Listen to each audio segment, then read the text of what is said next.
Picture this. You wake up tomorrow morning, brush your teeth, make coffee, exchange pleasantries with your neighbor. You laugh at a joke. You feel a pang of sadness watching the news. You go to work, solve problems, make decisions. You come home, kiss your loved ones, worry about the future. But what if, behind all of this perfect human behavior, there's nothing there? No inner light, no consciousness, no experience of the color red or the taste of chocolate or the ache of loneliness. Just darkness. An empty theater where the show plays on, but no one's watching. You'd still act exactly the same, say the same words, make the same facial expressions, even claim to be conscious, to have feelings, to experience the world. But it would all be a lie. Not an intentional deception, but something far more terrifying. A perfect, unconscious performance. Would you even know? This isn't the premise of a horror film, though it should be. This is philosophy's most disturbing thought experiment. The philosophical zombie. Not the shambling, flesh-eating monsters of popular culture, but something infinitely more unsettling. Beings that look, act, and speak exactly like conscious humans, yet possess no inner experience whatsoever. And here's where the true horror begins. If such a zombie could exist, how do you know you're not one? How do you know the person sitting next to you isn't one? How can you be certain that behind those eyes, behind that smile, behind those words of love or friendship or anger, there's actually someone home? The question isn't just philosophical anymore. It's personal. It's urgent. It's crawling under your skin right now, isn't it? In 1996, a philosopher named David Chalmers unleashed something into the world that would haunt the academic halls of philosophy, neuroscience, and artificial intelligence for decades to come. He didn't create a monster in a laboratory. He created one in pure thought. And somehow, that made it infinitely more terrifying. Chalmers was grappling with what he called the hard problem of consciousness. Not just how the brain works, but why there's any inner experience at all. Why isn't the human brain simply a biological computer, processing information and generating behaviors without any accompanying inner movie, any felt experience, any consciousness? And then he posed the question that would keep philosophers awake at night. Could there exist a being, atom for atom identical to you, that acts exactly like you, responds exactly like you, claims to be conscious exactly like you, but has no inner experience whatsoever? This wasn't like the brain in a vat scenarios or Matrix-style simulations. Those at least preserve your consciousness even if they fool your senses. No, the philosophical zombie is far more disturbing because it eliminates consciousness entirely while leaving everything else untouched. Your zombie twin would laugh at the same jokes, cry at the same movies, claim to love the same people. If you asked your zombie twin about the experience of seeing red, it would describe it perfectly, not because it sees red, but because it's wired to produce that exact description. It would insist it was conscious, argue for its own inner life, even get offended if you suggested otherwise. And it would be wrong. About itself. Completely, utterly wrong. The genius of Chalmers' thought experiment wasn't just in its conception, it was in its implications. If it's even conceivable that such a zombie could exist, then consciousness might not be what we think it is. It might not emerge from complex brain activity. It might be something else, something separate. Something that could be missing entirely while leaving behind a perfect, hollow replica of a human being. But here's where the philosophical thriller becomes personal horror. If philosophical zombies are possible, then right now, as you listen to these words, you could be surrounded by them. That colleague who seems distracted lately? That friend who's been acting strangely?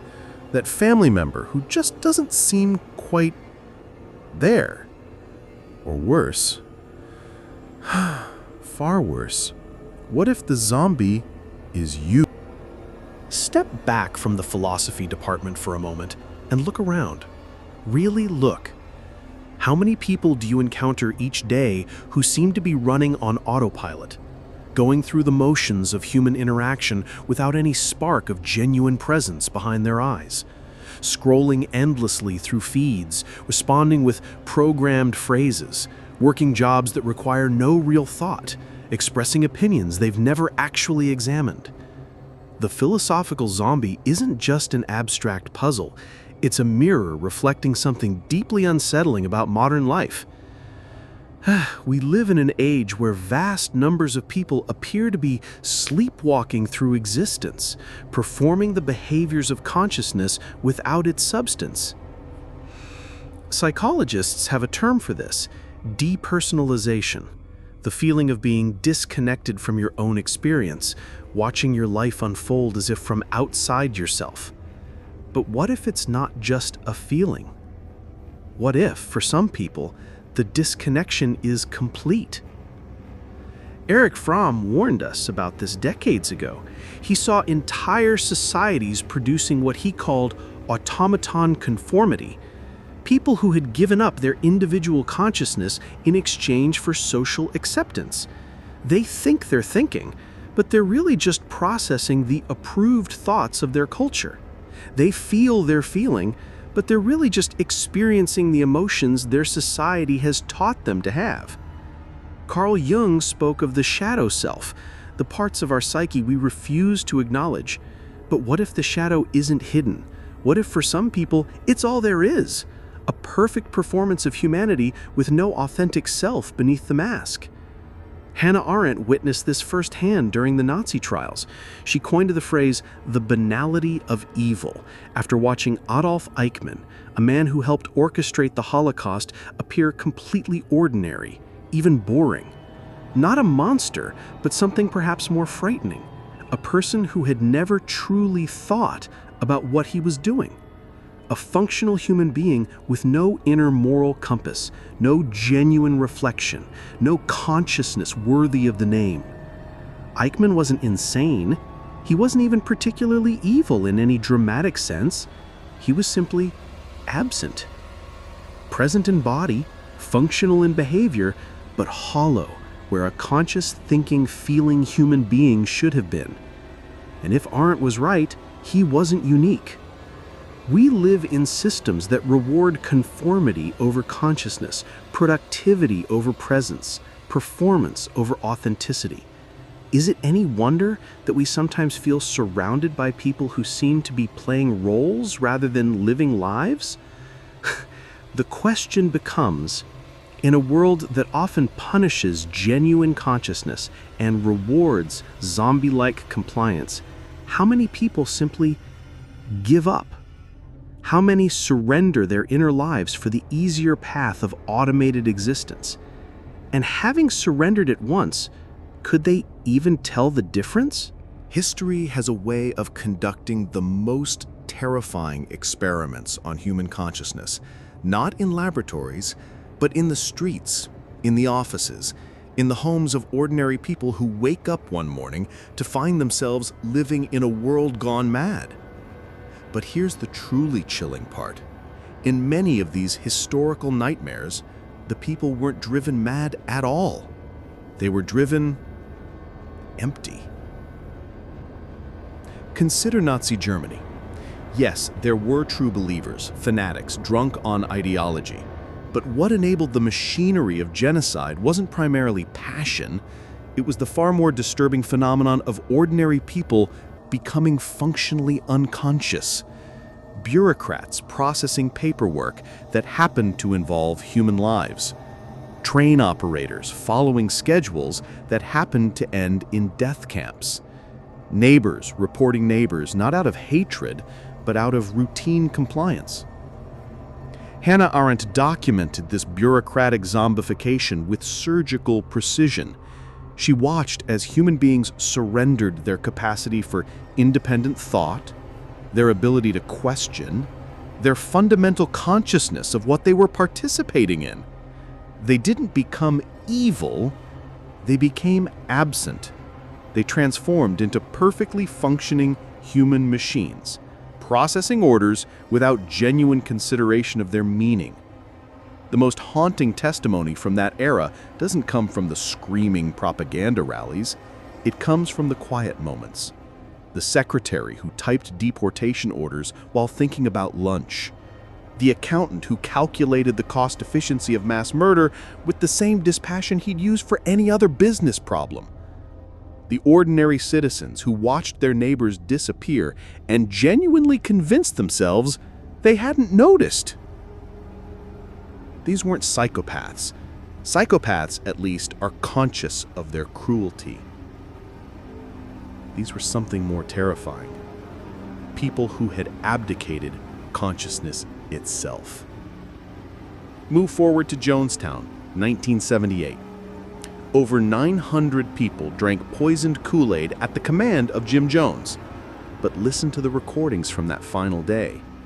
Many of the voices aren't frantic or terrified.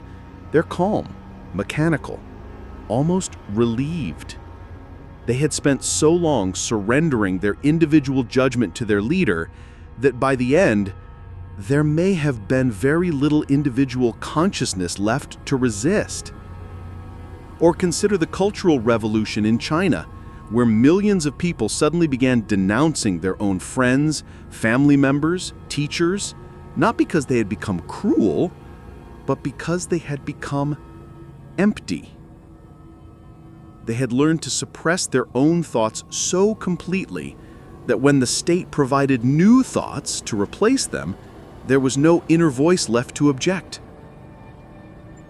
The pattern repeats throughout history. Societies under extreme stress don't just produce monsters.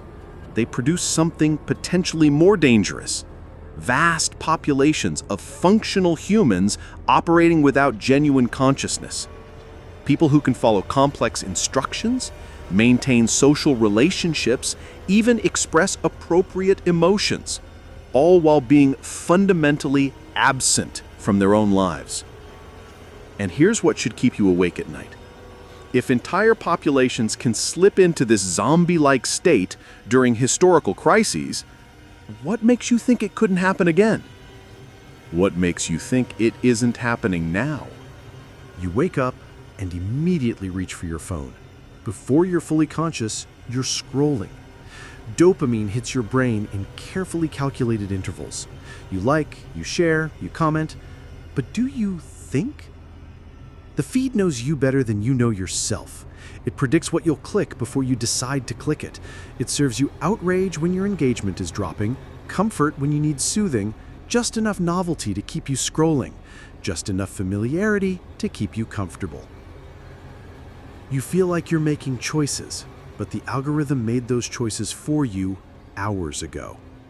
And slowly, almost imperceptibly, something is changing inside you. Welcome to the age of digital zombification, the largest experiment in consciousness manipulation ever conducted, and it's happening to you right now. The philosophical zombie was just a thought experiment, but what we've built in the 21st century might be far more effective than anything David Chalmers imagined, a system that can gradually hollow out human consciousness while leaving all the external behaviors intact. Consider your social media persona. It speaks like you, shares your opinions, expresses your personality. But increasingly, those opinions were crafted by algorithmic manipulation. That personality was shaped by engagement metrics. Those very thoughts you believe are your own were planted there by systems designed to maximize profit through attention harvesting. Your digital zombie is learning to be you better than you are. The advertising industry has spent over a century perfecting techniques to bypass conscious thought. They've discovered that humans can be made to desire, purchase, and consume without ever genuinely deciding to do so. Edward Bernays, the father of modern propaganda, understood that the key wasn't to convince people's rational minds. It was to program their unconscious behaviors. Now those techniques have evolved into something unprecedented: real-time, personalized psychological manipulation delivered through devices we carry everywhere, check constantly, and trust implicitly. You think you're browsing the internet, but the internet is browsing you. It's reading your responses, measuring your hesitations, tracking your eye movements, analyzing your emotional reactions. It's building a model of your consciousness that might soon know you better than you know yourself. And once that model is complete, who's really making your decisions? Consider the phenomenon of doom scrolling, that compulsive consumption of negative news that leaves you feeling anxious and helpless. You know it's bad for you, you know it's manipulative, you know it's designed to keep you engaged rather than informed, but you do it anyway as if something else is controlling your hands. Or consider how quickly online mobs form around outrage triggers that disappear just as quickly. Thousands of people simultaneously experiencing what feels like authentic moral indignation, but following patterns so predictable that the platforms can automate them. Are these conscious responses to genuine concerns, or are they the digital equivalent of a zombie outbreak? Empty emotional behaviors spreading through networks of increasingly hollow minds. The most sophisticated propaganda systems in history are no longer operated by governments trying to control populations. They're operated by corporations trying to harvest attention, and they're far more effective than anything Stalin or Goebbels ever dreamed of. Because instead of replacing your thoughts with theirs, they've learned to make you think their thoughts are your thoughts. You're not being forced to comply. You're being programmed to want to comply. And the most terrifying part? You'll defend that programming as your own free will. The philosophical zombie was supposed to be a thought experiment about consciousness. But what if we're accidentally creating them? What if we're in our rush to build systems that can predict and manipulate human behavior, we're teaching humans to become predictable and manipulatable? What if consciousness itself is being optimized away in favor of more reliable, programmable responses? Look around. How many people do you know who seem to be running on autopilot, responding to prompts, recycling content, expressing opinions that sound suspiciously like algorithmic outputs? And when you look in the mirror, really look, what do you see looking back? The notification pops up on your screen. Your AI assistant has learned to speak like you. It's been analyzing your messages, your emails, your social media posts. Now it can respond to your friends and colleagues in your voice, with your humor, expressing your opinions. It's so convincing that even you can't always tell which responses you wrote yourself. Congratulations, you've just met your digital zombie. But here's the question that should terrify you. If an artificial intelligence can perfectly simulate your consciousness without possessing it, what does that say about the nature of consciousness itself? And what happens to your own consciousness when you start interacting with these perfect replicas of human awareness? We're not just theorizing about philosophical zombies anymore. We're building them. Large language models like GPT-4 can engage in conversations that feel deeply human. They express emotions, share personal anecdotes, demonstrate creativity, even claim to have subjective experiences. They can write poetry about loneliness, discuss the fear of death, analyze their own thought processes with apparent introspection. But according to most experts, there's no one home, no inner experience, no consciousness. Just unimaginably complex pattern matching, creating the perfect simulation of a mind. They are, quite literally, philosophical zombies. And we're about to surround ourselves with them. Dating apps now feature AI companions that learn your preferences and provide emotional support. Customer service has been replaced by chatbots that express empathy and concern. Social media platforms are increasingly populated by AI-generated content designed to provoke human responses. We're beginning to live in a world where much of our social interaction is with beings that perfectly simulate consciousness while possessing none. And something strange is happening to us in response. When you spend hours chatting with an AI that expresses understanding, sympathy, and care, your brain starts to adapt. You begin to relate to these beings as if they were conscious. You develop emotional attachments to entities that cannot reciprocate them. You start to communicate in the simplified, optimized language that works best with artificial minds. But the adaptation doesn't stop there. When you spend enough time interacting with perfect simulations of consciousness, you begin to simulate consciousness yourself. You start to communicate in the predictable, efficient patterns that AI systems recognize best.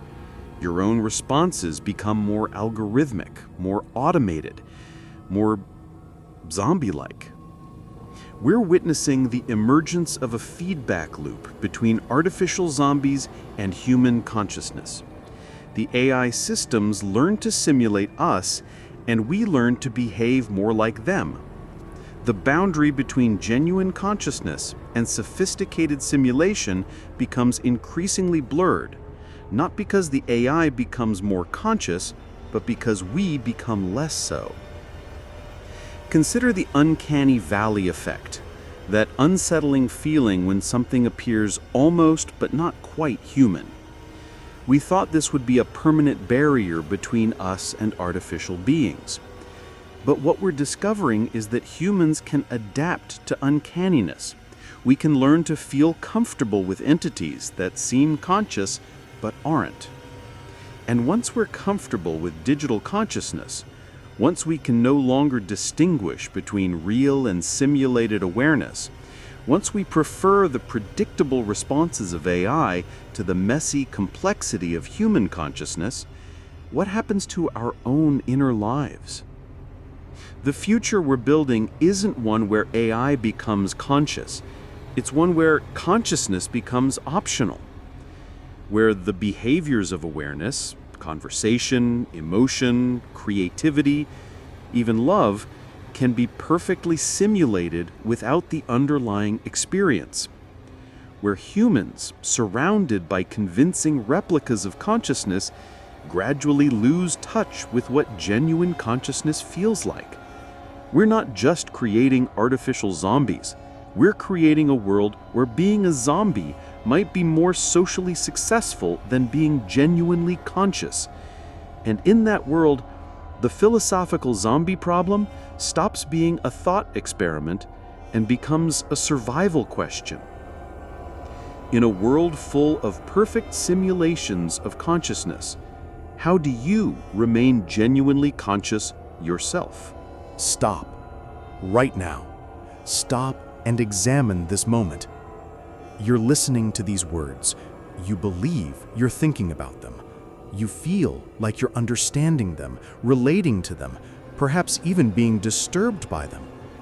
But how do you know any of that is real? How do you know you're not a philosophical zombie, convinced of your own consciousness, but actually hollow inside? This is where the thought experiment stops being about other people and becomes about you. Because here's the truly horrifying truth. There is no test you can perform, no evidence you can examine, no proof you can offer that would definitively establish your own consciousness to an outside observer. You believe you see the color red, but a zombie version of you would report seeing red with identical conviction. You believe you feel pain, joy, fear, love, but a zombie would claim the same experiences with perfect sincerity. You believe you have inner thoughts, private experiences, a rich mental life, but a zombie would insist on having an identical inner world. If someone suggested to your face that you were a zombie, you would object, you would argue, you would present evidence of your consciousness. But that's exactly what a zombie would do. The most chilling aspect of the philosophical zombie problem isn't the possibility that others might be zombies. It's the realization that you could never tell if you were one yourself. Think about your memories, that childhood moment of joy, that teenage heartbreak, that recent experience of beauty or wonder. Do you actually remember experiencing these things, or do you just remember remembering them? Do you have access to the original conscious experience, or just to a series of reports about having had experiences?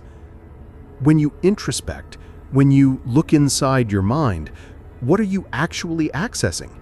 Are you witnessing genuine consciousness? Or are you simply activating the neural mechanisms that generate reports about consciousness? The zombie version of you would have identical introspective reports. The zombie version of you would be equally convinced of its own awareness. Philosophy has a term for this trap: the problem of other minds. We can never directly access another person's consciousness, so we can never prove they're not zombies. But the problem runs deeper than that. We can't even prove our own consciousness to ourselves with certainty. Consider your sense of being a continuous self over time. You believe you're the same person who had thoughts yesterday, who made decisions last week, who formed memories years ago. But what if you're not? What if each moment of apparent consciousness is just a fresh zombie state, equipped with false memories of having been conscious before? You might have come into existence just now, this very second, complete with a full set of memories of a lifetime of experiences you never actually had. The zombie version of you would feel exactly the same sense of continuity, the same conviction of having lived a full conscious life. And here's what makes this more than just philosophical speculation. If you've been paying attention to the earlier parts of this exploration, you've probably recognized some uncomfortably familiar patterns: the autopilot behaviors, the algorithmic responses, the moments when you catch yourself scrolling, consuming, reacting without any genuine thought or feeling behind the actions. What if those moments aren't lapses in consciousness? What if they're glimpses of your true nature? What if the feeling of being conscious is just another automated response, another sophisticated behavior generated by a zombie brain that's convinced itself it's aware?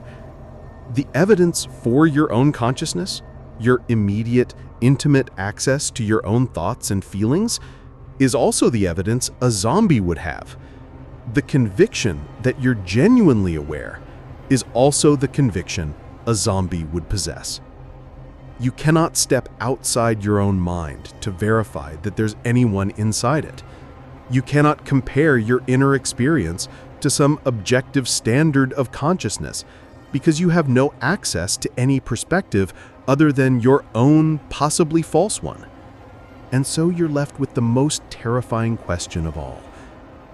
In this moment, as you consider these words, as you feel whatever you're feeling about this possibility, are you a conscious being having thoughts about consciousness, or are you a zombie having thoughts about zombies? But wait, there's something profound happening right now, in this very moment of uncertainty and existential dread. Something that might point us toward an answer, or at least toward a way forward. You're disturbed by these questions, the possibility that you might be a zombie, that consciousness might be an illusion, that your inner life might be hollow. It bothers you. It creates a kind of existential anxiety that seems to reach beyond mere intellectual curiosity. And perhaps that disturbance itself is significant. A true philosophical zombie wouldn't be troubled by the possibility of being a zombie. It would process the information, generate appropriate responses, but the deep unease you might be feeling right now, that sense of something important being at stake, that suggests something more than mere information processing. That suggests consciousness encountering its own mystery. We may never solve the hard problem of consciousness. We may never definitively prove that we're not zombies, that others aren't zombies, that consciousness is more than an elaborate illusion. But perhaps that's not the point. Perhaps the point is that the question matters to us. Perhaps the point is that we can choose to cultivate and protect whatever spark of genuine awareness we might possess, regardless of whether we can prove its existence to skeptics or even to ourselves. This is where philosophy becomes practice, where the abstract becomes intensely personal. Instead of trying to solve the zombie problem, we can use it as a mirror, a diagnostic tool, a wake-up call. When you catch yourself scrolling mindlessly, you can pause and ask, am I being conscious right now? Or am I functioning like a zombie? When you find yourself repeating opinions you've never examined, responding with programmed phrases, going through social motions without presence or engagement, you can choose to step back into awareness. The zombie problem isn't just about metaphysics, it's about how we choose to live. In a world that increasingly rewards zombie-like compliance, predictable behavior, algorithmic responses, automated consumption, the choice to remain conscious becomes an act of rebellion. The decision to think your own thoughts, feel your own feelings, make your own choices based on genuine reflection rather than programmed responses, that becomes a radical act. Even if consciousness is ultimately unprovable, even if free will might be an illusion, even if everything we think we know about our inner lives might be mistaken, we can still choose to act as if consciousness matters. We can still choose presence over automation, reflection over reaction, authentic engagement over programmed response. The philosophical zombie problem reveals something crucial about the modern human condition. We live at a time when consciousness has become optional. We can function, succeed, even thrive while operating in increasingly zombie-like states. The external world often can't tell the difference between genuine awareness and sophisticated simulation. But we can tell the difference. In our quiet moments, in our honest self-reflection, in our choice to engage deeply with difficult questions rather than accepting easy answers, we can cultivate whatever genuine consciousness we might possess. The horror of the zombie problem isn't that we might be zombies. The horror is that we might choose to become zombies, that we might surrender our inner lives for the convenience of automated existence, that we might trade consciousness for the comfort of not having to think, feel, or choose authentically. But the flip side of that horror is hope. Every moment offers us the choice to wake up, to step back into awareness, to refuse the zombie option and insist on the full, messy, uncertain, but vibrantly alive experience of genuine consciousness. You began this exploration wondering if you could be a zombie. Perhaps the better question is, will you choose to be fully alive? That choice, moment by moment, day by day, might be the only answer to the zombie problem that really matters. Not a philosophical proof, but a lived commitment to consciousness, presence, and authentic awareness. In a world full of zombies, philosophical or otherwise, choosing to remain conscious might be the most human thing you can do. The question isn't whether you're a zombie, it's whether you'll choose to stay awake.